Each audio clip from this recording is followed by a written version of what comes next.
I think people realize that this really needs to end, the mass chaos. You know, how many are going to play chicken for the food security of 2 million Americans? How much more unsafe are you going to make flying in our country?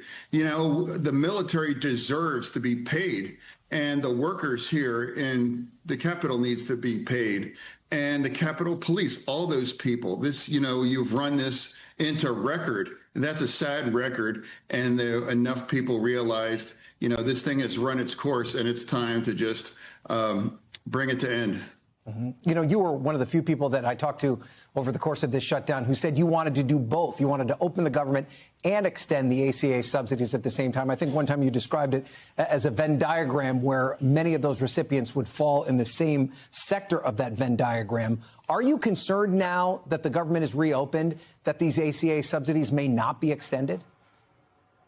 Absolutely. It's entirely possible. But right now with the shutdown, we're not getting either.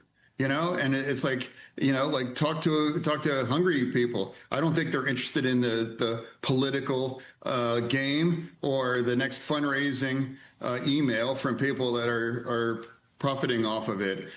So what I'm saying, it's like, as a committed Democrat, it's wrong to shut our government down. We were very critical of the Republicans to do it appropriately. And now for me, the people that I really fight for are the food insecure and the unions, and all of the unions that have been involved in that are saying this has to end. This has to end. At this point, you know, it's run its course. And now enough people finally realize that we're going to put country over the party at this point.